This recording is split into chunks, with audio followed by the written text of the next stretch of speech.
Mesdames et messieurs, bonsoir. Nous sommes le jeudi 9 octobre 2014. Il est 4 heures du matin à Kyoto, au Japon, 21 heures à Lilongwe, au Malawi, et 20 heures à Libreville, la capitale gabonaise, de vous est présentée cette édition du journal télévisé du soir sur votre nouvelle chaîne généraliste panafricaine, Canal 7. Au sommaire de cette édition, 3 titres principaux. Niger.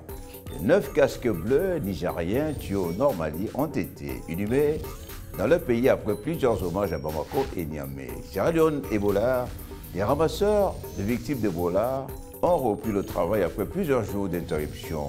Ils réclament des primes de risque tant leur activité macabre les expose quotidiennement à la maladie. C'est en plus le fait de l'actualité du jour sélectionné par notre rédaction.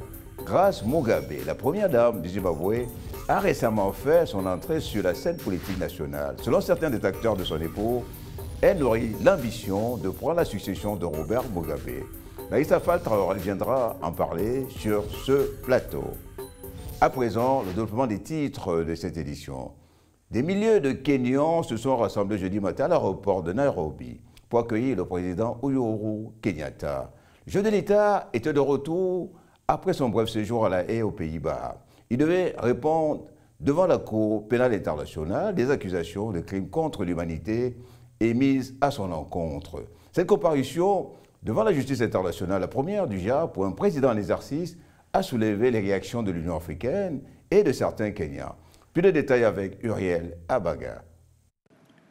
Le président kenyan Uhuru Kenyatta est arrivé jeudi matin à Nairobi après avoir comparu mercredi devant la Cour pénale internationale. Il était convoqué pour une audience que les magistrats ont jugée cruciale afin de statuer sur la poursuite ou non du chef d'accusation de crimes contre l'humanité qui pèse sur lui. Des milliers de partisans se sont rendus à l'aéroport pour réitérer leur soutien à Uhuru Kenyatta. Le chef de l'État, accueilli au pied de l'avion par son vice-président William Ruto, à qui il avait temporairement confié la gestion du pays, a exhorté la population à demeurer unie. Ce qui est important, c'est notre unité. Nous, comme Kenyans, nous demeurons unis et nous savons que les problèmes auxquels nous sommes confrontés en tant que pays sont beaucoup plus grands qu'un individu. L'Union africaine s'est insurgée contre la CPI, l'accusant de ne poursuivre que des dirigeants africains. La population kenyane, quant à elle, qualifie cette affaire de honte pour ce pays de la Corne de l'Afrique. C'est pas bon pour notre image si le président comparaît devant un tribunal. On dirait un criminel, donc ce n'est pas quelque chose de bon. C'est une honte pour la nation. Stephen Key, l'avocat de Uhuru Kenyatta, a demandé à la Cour l'abandon des poursuites à l'encontre de son client, avançant, je cite, que ce serait une insulte au bon sens de dire que nous ne méritons pas l'acquittement. L'accusation, qui a plusieurs fois reporté le procès, a reconnu ne pas avoir suffisamment d'éléments pour inculper le président kenyan. Après les Pays-Bas et le Kenya, nous nous rendons en France. Dans le cadre de sa campagne pour la présidence de l'UMP, Nicolas Sarkozy s'est rendu hier à Tolo, dans le sud de la France, au cours d'une réunion publique dans laquelle il s'est prêté au jeu de questions et réponses avec un public acquis à sa cause. L'ancien chef de l'État a avancé des propositions pour son pays, sortant de manière subtile du cadre des primaires de la droite pour se projeter vers la présidentielle de 2017. Commentaire d'Uriel Abaga. Après son passage à Lambersan, Troyes et Vélizy, la rencontre avec ses partisans à Toulouse était le 4e meeting de Nicolas Sarkozy depuis son retour sur la scène politique fin septembre. Mercredi, un peu plus de 3000 personnes ont pris part au rassemblement et échangé avec l'ancien président de la République qui tente de reprendre la présidence de l'UMP.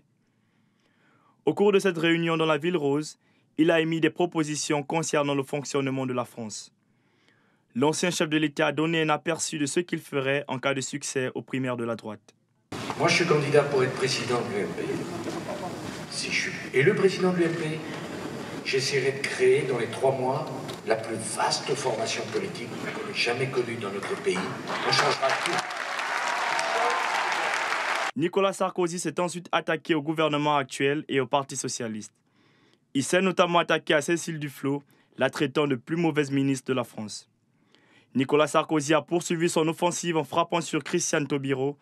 Il a condamné ce que dit ou fait la ministre de la Justice de François Hollande. Dans une projection officieuse à l'élection présidentielle de 2017, Nicolas Sarkozy a annoncé qu'il procéderait à l'annulation de la nouvelle carte territoriale voulue par l'équipe gouvernementale. Le Premier ministre Manuel Valls est attendu au congrès de l'Association des régions de France qui se tient ce jeudi soir également à Toulouse pour rendre cette réforme définitive. Au Niger, les 9 casques bleus tués dans une embuscade tendue le 3 octobre dernier par des éléments du Mijao dans la région de Gao, dans le nord du Mali, ont été conduits à leur dernière demeure à Niamey. Étaient présents à cet utile moment le président Mahamadou Issoufou, les familles des défunts et de nombreuses personnalités. Abdelaziz Baïga s'en fait l'écho. À la morgue de l'hôpital national de Niamey où les corps des 9 soldats nigériens étaient exposés, les agents de forces de défense et de sécurité ainsi que les familles des victimes ont rendu un dernier hommage à ces soldats morts sur le champ d'honneur. Parmi eux, le président Mahamadou Issoufou, des responsables maliens et des Nations Unies. Le ministre de la Défense du Niger, Karidjo Mahamadou, a réaffirmé l'engagement du Niger dans la lutte pour le maintien de la paix. Vous avez trouvé la mort dans une embuscade tendue par des groupes armés terroristes. Vous êtes les victimes d'un acte lâche et d'une violence intolérable et inacceptable. L'État du Niger exprime à nouveau sa détermination. Décorés à titre posthume, ces soldats ont été élevés au grade supérieur. Présent à cette cérémonie, Arnaud Akodienou, représentant spécial adjoint de la mission de l'ONU au Mali, a rendu un ultime hommage aux disparus tout en réaffirmant de sévir contre les commanditaires de cet acte ignoble. Soyez assurés également que ce crime abject ne restera pas impuni. C'est dans une atmosphère lourde que les 9 soldats ont été conduits par leurs frères d'armes dans leur dernière demeure au cimetière de Niamey.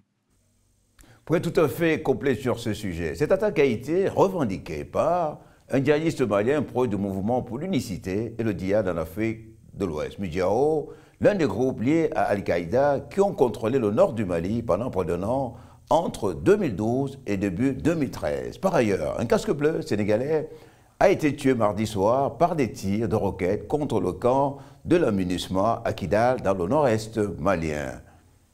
Thomas-Éric Duncan, le premier patient atteint d'Ebola hors des frontières africaines, est décédé mercredi matin à Dallas où il était hospitalisé. Les autorités américaines ont décidé de renforcer le contrôle des voyageurs en provenance d'Afrique de l'Ouest. Et John Kerry, le chef de la diplomatie américaine, est revenu sur la volonté des grandes puissances pour enrayer définitivement le virus Ebola de la planète. Marina Mendeman. La première personne infectée par le virus Ebola diagnostiquée hors des frontières africaines est morte mercredi dernier sur le territoire américain. Thomas-Éric Duncan, d'origine libérienne, est rentré aux États-Unis le 20 septembre dernier, ne présentant aucun symptôme du virus Ebola. À l'origine, le personnel de santé qui s'occupait de lui avait diagnostiqué une maladie bénigne. Mais 4 jours plus tard, des signes d'une fièvre hémorragique apparaissaient. Monsieur Thomas-Éric Duncan est décédé. Nous apprécions le service dévoué du personnel des urgences et du personnel médical qui ont rapidement pris soin de lui. Cela nous blesse profondément et nous espérions que cela n'arriverait pas. Mais au nom de la ville de Dallas, nous présentons nos plus sincères condoléances à la famille et aux amis de Monsieur Duncan. Ce premier cas d'Ebola découvert aux États-Unis réveille beaucoup d'angoisse. Les autorités américaines ont décidé de prendre de fermes résolutions pour la protection des populations américaines. Il y a eu des appels à interdire les voyages en Afrique de l'Ouest. Le problème avec cette approche, c'est qu'elle rend la lutte contre l'épidémie extrêmement difficile. Les employés médicaux pourront difficilement y aller parce qu'ils ne pourront pas ressortir. Si nous rendons la lutte contre l'épidémie en Afrique de l'Ouest encore plus dure, le virus va se répandre non seulement dans ces 3 pays, mais dans d'autres parties d'Afrique, ce qui augmentera finalement notre risque ici aussi. D'après le dernier bilan de l'Organisation mondiale de la santé, le virus Ebola a fait près de 3 900 morts en Afrique de l'Ouest sur plus de 8 000 personnes infectées. Mais pour éradiquer définitivement cette maladie qui fait rage dans le monde actuellement, le secrétaire d'État américain John Kerry exhorte toutes les grandes puissances de la planète à se mobiliser davantage. Les équipes chargées de ramasser les corps des victimes de l'épidémie du virus Ebola, la capitale de la Sierra Leone, ont repris le boulot après une grève de quelques heures. Ces dernières réclamaient la prime de risque déposée à la banque, mais qui n'avait pas été versée dans les délais. Maïna Mendenan pour plus d'informations. En raison de la grève des équipes de ramassage des victimes du virus Ebola, nombreux étaient les corps qui se trouvaient à l'abandon dans les résidences et dans les rues de Freetown. Les corps des victimes de cette maladie étant très contagieux, les ramasseurs réclamaient la prime de risque déposée à la banque, mais qui n'avait pas été versée au moment indiqué. Ils ont décidé de nous donner de l'argent, c'est pourquoi nos aînés nous ont demandé d'aller sur le terrain et reprendre le travail. Nous voulons aider le pays, c'est très important, car nous ne voulons pas que la maladie se répande davantage. Ces équipes qui travaillent sur le volontariat pour venir en aide au pays exigent le minimum d'attention à leur égard. Madina Rahman, ministre adjointe de la Santé sierra-léonaise, s'est engagée à décompter la situation dans les délais. Mais pour l'heure, elle demande la reprise du boulot de chaque équipe.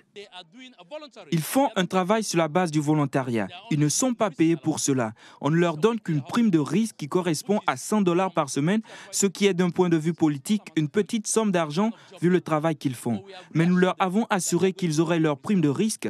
Nous leur avons demandé de reprendre le travail. Les autorités du pays sont notamment accusées de ne pas accompagner suffisamment les agents de santé. Avec près de 600 morts sur plus de 2000 infectés, la Sierra Leone est l'un des 3 pays les plus atteints. Au Mexique, l'affaire des 43 étudiants disparus continue de susciter des interrogations et des manifestations. Les forces de sécurité, soutenues par des centaines de miliciens d'autodéfense, tentent d'accélérer les recherches pour retrouver ces 43 étudiants disparus au sud du Mexique. Pendant ce temps, des manifestations sont prévues pour exiger la vérité sur cette affaire. Les précisions avec Abdelaziz Maïga. Des centaines de miliciens d'autodéfense ont entamé mercredi, parallèlement aux forces de sécurité fédérales, leur propre recherche pour trouver les étudiants vivants ou morts. 12 jours après l'enlèvement des 43 étudiants par les policiers à Iguala, dans l'ouest du pays, ces miliciens gardent toujours l'espoir. Nous nous coordonnons pour pénétrer et fouiller ces tunnels où, selon des informations, il y a toujours des personnes armées ou des zones où des tueurs à gages ont l'habitude de traîner des corps ou de séquestrer des gens. Nous espérons qu'ils sont toujours en vie, oui. Nous avons reçu des informations comme quoi des personnes ont été vues transportant de la nourriture. Donc, nous n'abandonnons pas l'idée qu'ils puissent toujours être en vie. Confronté à une pression croissante au niveau national et international, le gouvernement mexicain est critiqué pour ne pas avoir agi plus tôt, alors qu'il aurait eu connaissance des liens du maire d'Iguala avec les criminels du groupe Guerrero Unidos. Par ailleurs, des dizaines de milliers de Mexicains ont manifesté pour exiger que la lumière soit faite sur le sort des étudiants disparus. Comme le reste de mes camarades, je souffre de ce qui se passe dans le pays. Je souffre de ce qui se passe à Guerrero. Je viens ici pour soutenir l'État de Guerrero, pour les soutenir et leur dire que nous sommes avec eux, que les jeunes se battent pour mettre un terme à ces injustices. Selon un rapport du renseignement mexicain publié dans la presse, c'est l'épouse du maire Maria de Los Angeles Pineda qui a ordonné aux forces de sécurité de la ville de réprimer les étudiants, craignant qu'ils n'interrompent un discours qu'elle avait prévu de prononcer le 26 septembre. Le maire, quant à lui, est recherché depuis plusieurs jours par la police et est considéré comme un fugitif. Du Mexique, nous traversons juste la frontière pour nous rendre aux États-Unis, où l'on parle d'une éclipse totale à la coloration rouge qui s'est produite ce mercredi sur la côte est américaine, occasionnant ainsi des perturbations au niveau des chaînes d'infos, de diffusion, des téléphones mobiles et des sites Internet. Laïta Faltraoré s'en fait l'écho. Un phénomène relativement rare s'est produit ce mercredi aux États-Unis avec l'apparition de la Lune aux variations de couleur rouge sombre, orange clair, qui donnait une coloration unifiée rousse dans les cieux d'Amérique du Nord et d'Asie, signe d'une éclipse totale dans cette partie du monde. D'abord une ombre noire qui a recouvert le satellite pour l'envelopper au bout d'une heure, brièvement dans l'obscurité totale, puis l'astre de nuit qui s'est parfaitement aligné avec le Soleil et la Terre, formant effectivement une éclipse totale. Il est devenu rougeâtre car l'atmosphère terrestre dévie les rayons du Soleil qui frôlent la Terre. La couleur rouge du spectre de la lumière solaire étant la plus déviée, c'est dans les teintes rousses qu'est apparu le disque lunaire. L'évolution de l'éclipse a pu être observée grâce à la NASA, qui a suivi le déroulement du phénomène depuis sa plateforme astronomique en ligne. La première aurait débuté à 8h GMT, soit 4h du matin sur la côte est des États-Unis, et l'éclipse totale se serait produite à 10h25 GMT, soit 6h25 sur la côte est américaine. Cette éclipse totale a entraîné des perturbations au niveau des chaînes de diffusion, des téléphones mobiles et des sites internet. Et selon les astronomes, qui qualifient ce phénomène de tétrade, la prochaine éclipse aura lieu en 2032 et 2033. Cette tétrade coïncide selon certains milieux religieux avec deux fêtes juives importantes, la Pâque et les tabernacles du mois d'octobre. Du territoire américain, nous nous rendons au pays de la reine Elisabeth II. Pas d'espace perdu, telle pourrait être la devise de Londres qui exploite le moindre centimètre carré, y compris les endroits les plus insolites, comme les anciennes toilettes publiques qui voient fleurir entre leurs murs des bars, des cafés et des boutiques. Reportage de nos confrères de l'agence France Presse. Dans une rue de Clapham dans le sud de Londres, à la sortie du métro des toilettes publiques. Rien d'anormal et pourtant quand on descend les escaliers, un bar vous tend les bras. Le gérant de l'établissement au nom très évocateur WC a souhaité conserver l'architecture des lieux. Le plus important pour nous, c'était d'utiliser le plus d'éléments d'origine. Par exemple, ça, c'était les portes des toilettes que nous avons poncées et que nous avons transformées en table. Toujours dans l'idée de garder le plus souvent possible l'architecture de départ. Que ce soit des sanisettes d'après-guerre ou des urinoirs victoriens, une vingtaine de ces lieux abandonnés pendant des décennies est maintenant reconvertie. Avec la montée des prix de l'immobilier, les entrepreneurs cherchent tous les moyens possibles pour réduire les coûts. Cathy Euris ne pouvait pas ouvrir un restaurant. Reprendre ce lieu insolite de Hackney était donc une belle opportunité. Avec un investissement de départ de 30 000 € pour effectuer les travaux, c'est une aubaine pour les entrepreneurs, mais aussi pour les mairies de quartier qui encouragent le mouvement. Le deal avec le quartier de Hackney était qu'il nous donne le bâtiment gratuitement. Nous pouvons en faire un bar-restaurant, mais en échange, nous devions garder des toilettes unisexes publiques. Vous savez, j'aurais de toute façon dû nettoyer des toilettes. Là, je nettoie juste des toilettes pour tout le monde. Des lieux insolites et nouveaux qui ne font pas toujours l'unanimité.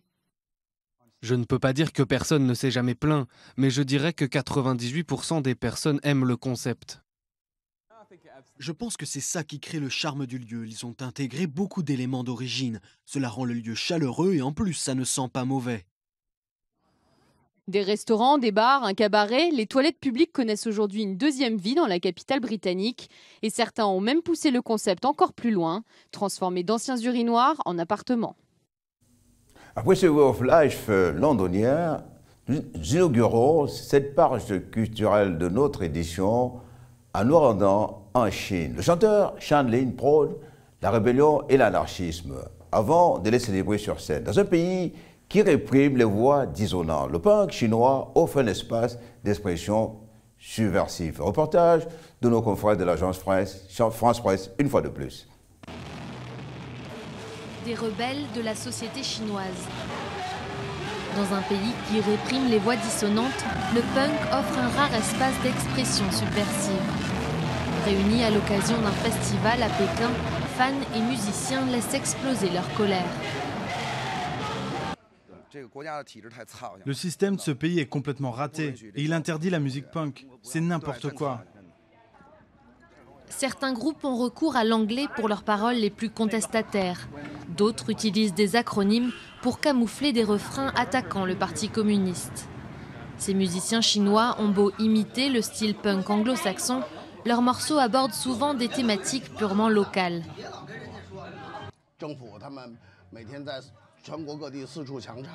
Mes paroles parlent du gouvernement qui orchestre des expulsions forcées à travers le pays, des gens qui se font licencier, des personnes qui se suicident et s'immolent par le feu, et le gouvernement qui s'en fiche.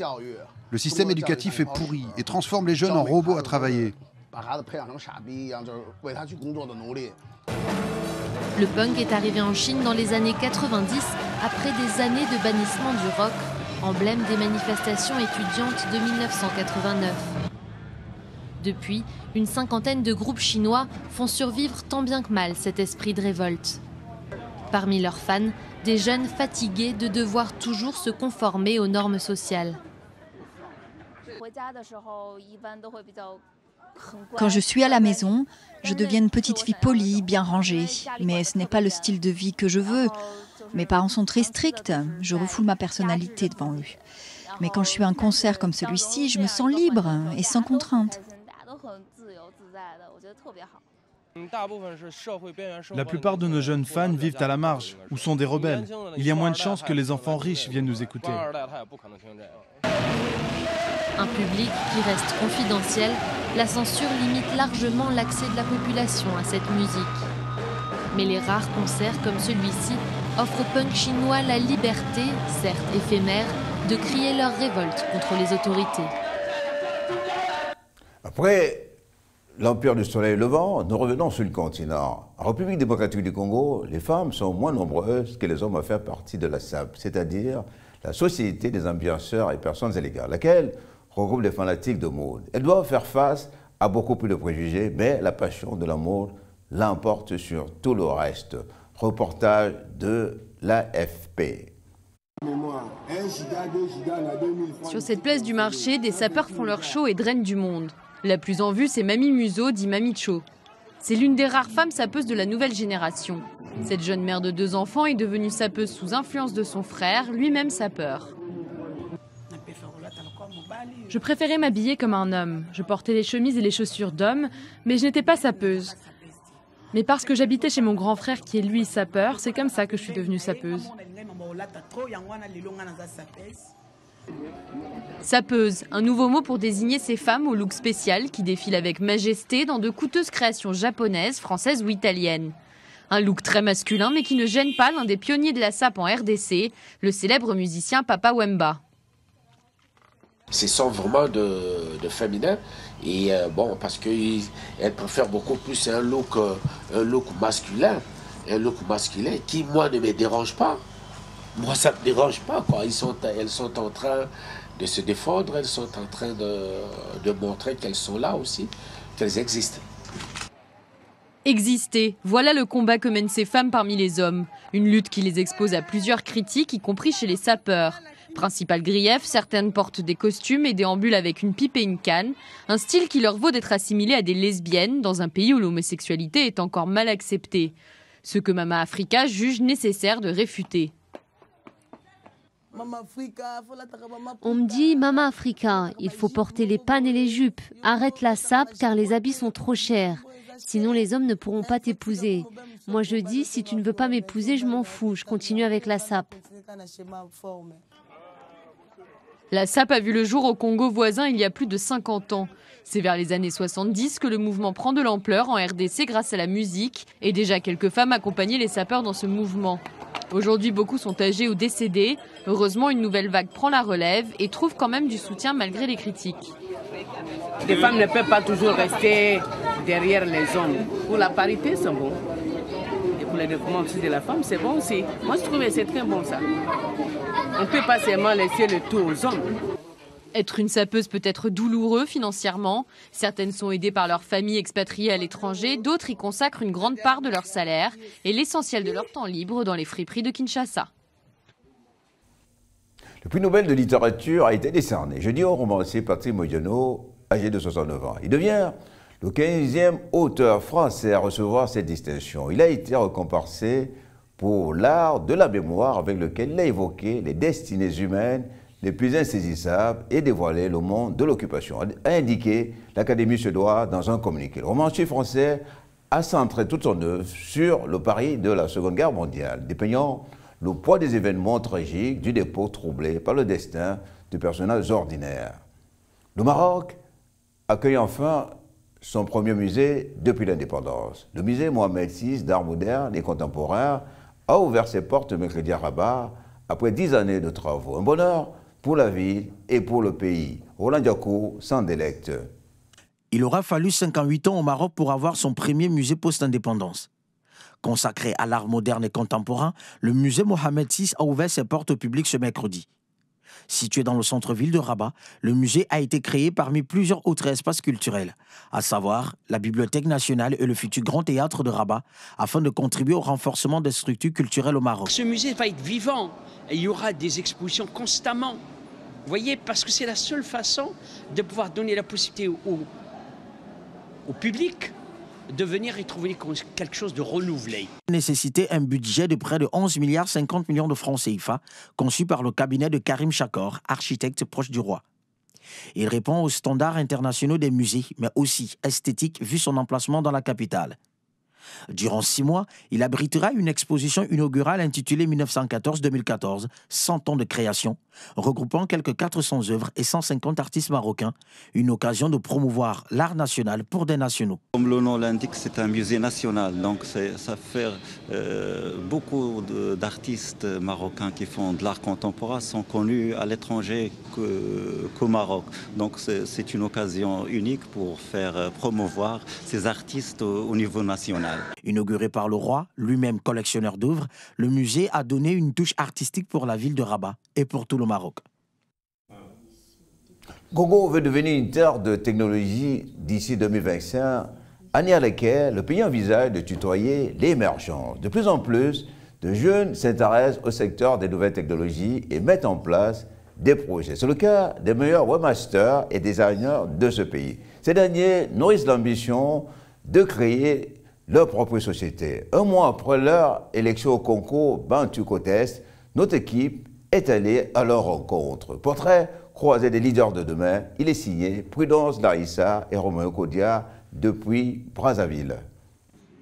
Ils ont moins de 30 ans et portent déjà l'étendard des nouvelles technologies du Congo. Ces jeunes ont séduit le jury lors d'un concours de design et de web organisé à Brazzaville. Pendant près de 2 mois, 36 participants ont compéti. Répartis en équipes de 2 personnes, chaque équipe a présenté des œuvres, certains dans le domaine du design et d'autres dans le web. 16 parmi eux étaient retenus pour la grande finale avant de choisir les meilleurs. À 25 ans, titulaire d'un BTS en infographie, ce passionné d'informatique veut concrétiser son rêve. C'est un projet sur une boîte de multimédia, de création graphique, évidemment, sur ce que je fais. Le projet, il est là depuis 2011, mais depuis, nous sommes en manque de financement. Donc, je souhaiterais vraiment qu'après Bantu Hub Contest, qu'on ait des ouvertures pour des éventuels financements et puis un soutien. Ce concours est une initiative du Bantu Hub, un incubateur de start-up, c'est-à-dire un espace qui favorise la création de nouvelles entreprises dans le domaine des nouvelles technologies de l'information et de la communication. Objectif de cette compétition, dénicher et mettre en lumière le génie congolais.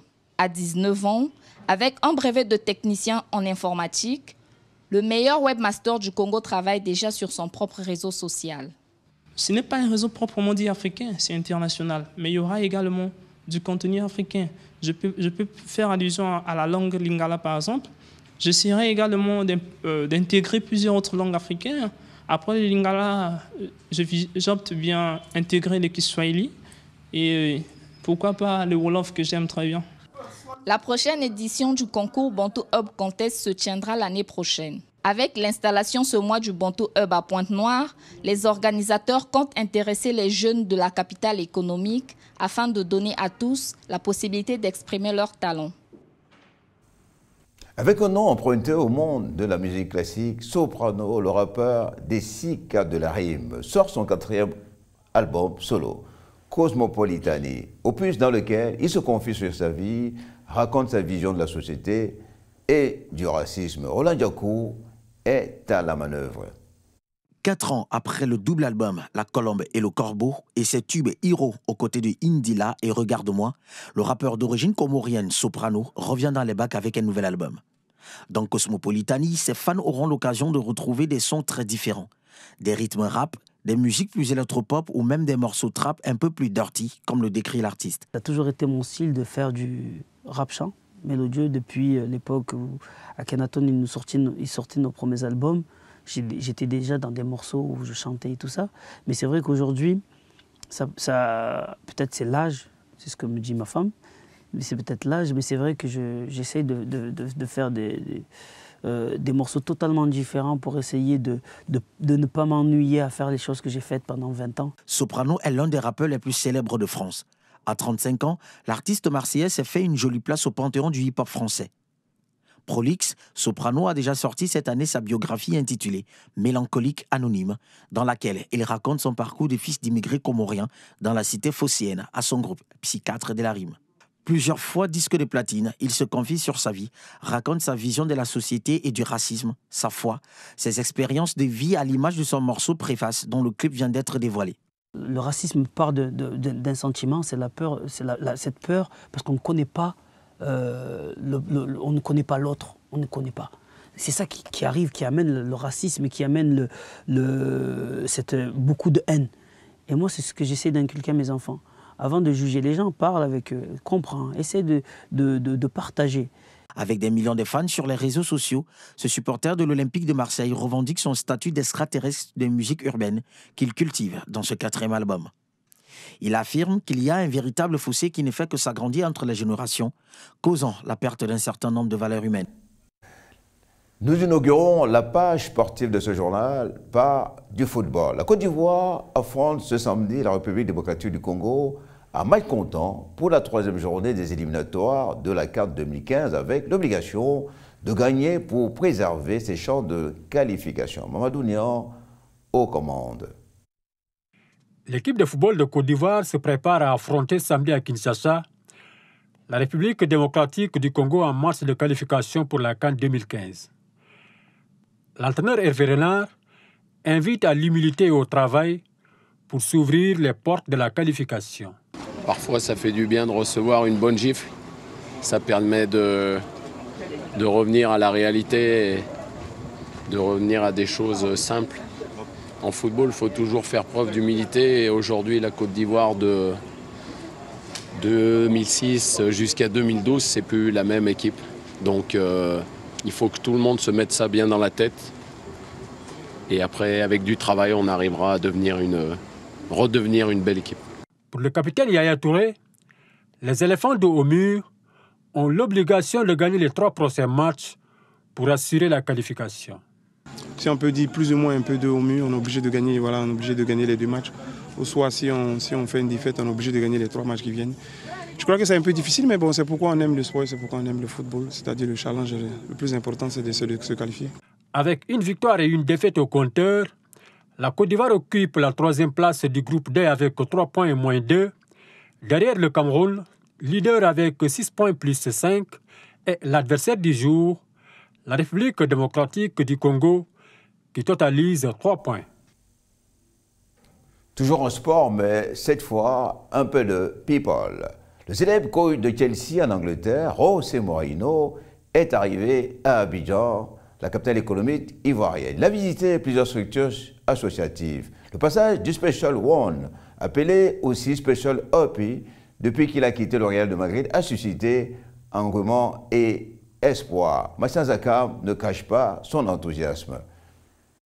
Nommé ambassadeur de bonne volonté pour le programme alimentaire mondial depuis le 19 mai 2014, José Mourinho a effectué une visite récemment en Côte d'Ivoire, s'imprégner des réalités dans les cantines scolaires. À cette occasion, Kabla Kosonou, directeur de cabinet du ministère de l'Éducation nationale, a parlé des bienfaits des cantines scolaires qui deviennent des moyens de maintien des écoliers dans les établissements scolaires. Notre pays a connu une grave crise. Au vu de cette crise, dans les zones de conflit, les élèves avaient déserté l'école pour des raisons évidentes de sécurité, mais aussi d'insécurité alimentaire. Le programme alimentaire mondial a dû multiplier les cantines scolaires dans toute cette zone pour offrir un repas chaud aux élèves afin de lutter contre la faim du midi et permettre leur maintien dans le système éducatif. L'hôte du jour, après avoir parlé des facteurs qui l'ont contraint à accepter l'offre du programme alimentaire mondial, a visité certaines cantines scolaires et a partagé le repas avec les écoliers pour toucher du doigt les réalités. Heureux de le voir en Côte d'Ivoire pour sa complicité avec Didier Drogba, José Mourinho a bénéficié de nombreux présents. Nous sommes en Europe et je suis en football et beaucoup de personnes oublient ce travail absolument fantastique de tout le monde. J'ai beaucoup d'admiration pour toutes les personnes qui font ce travail ici à Côte d'Ivoire, mais aussi dans autres pays. Et je peux simplement dire merci beaucoup. Il a profité de ce séjour en terre ivoirienne pour visiter certains espaces de produits agricoles qui alimentent en majorité les cantines scolaires. Comme il est de coutume, depuis le début de la semaine, nous gratifions nos téléspectateurs d'un complément d'information baptisé C'est en plus. Nous les invitons à le suivre juste après le jingle.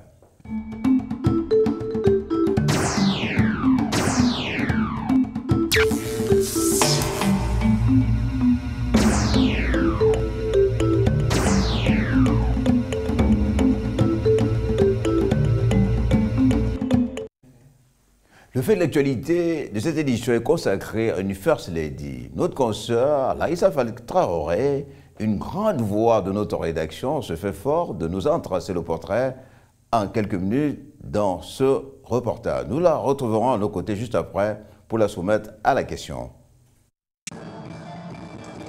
Grace Mugabe, première dame du Zimbabwe, fait de nouveau parler d'elle dans le domaine politique pour concourir au poste de présidente de la Ligue des femmes du ZANU-PF. Sans aucune expérience politique, elle a tenu un meeting mardi à Harare pour dénoncer et fustiger les détracteurs qu'elle qualifie de voyous au sein du parti politique de son époux.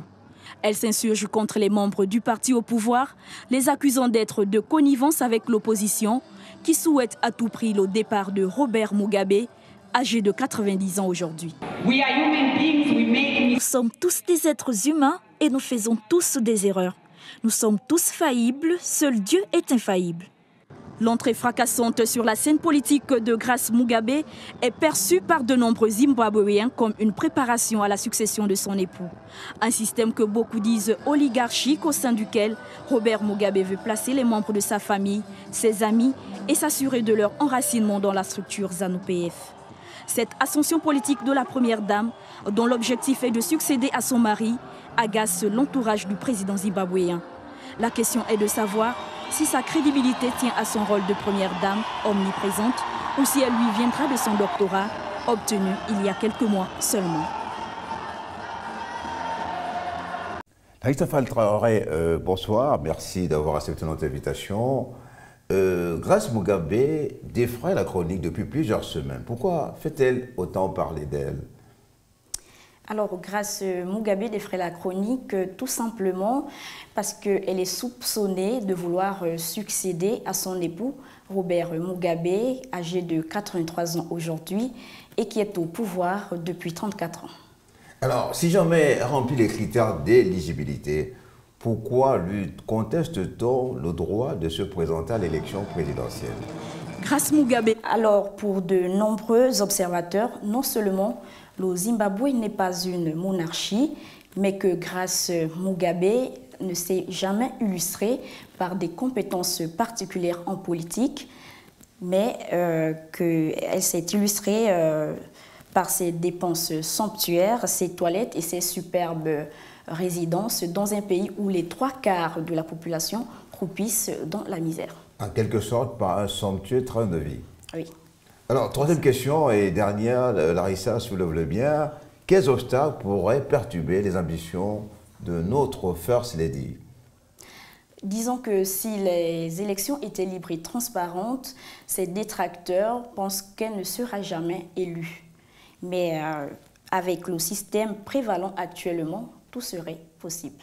Merci Larissa. Mesdames et messieurs, ce journal est à présent terminé. Nous vous en rappelons les principaux titres. Niger, les 9 casques bleus nigériens tués au Nord Mali ont été inhumés dans le pays après plusieurs hommages à Bamako et Niamey. Sierra Leone, Ebola, les ramasseurs des victimes d'Ebola ont repris le travail après plusieurs jours d'interruption et réclament des primes de risque tant leur activité macabre les expose quotidiennement à la maladie. C'est en plus le fait de l'actualité du jour sélectionné par notre rédaction. Grace Mugabe, la première dame du Zimbabwe, a récemment fait son entrée fracassante sur la scène politique nationale. Selon certains détracteurs de son époux, elle nourrirait l'ambition de prendre la succession de Robert Mugabe. Larissa Traoré était parmi nous pour nous en parler. Mesdames et messieurs, au nom de toute la rédaction et de toute l'équipe technique, je vous remercie d'être aussi nombreux à suivre notre journal du soir. Tout en vous souhaitant de passer une agréable soirée, nous vous donnons rendez-vous demain soir à la même heure. Au revoir et à très bientôt.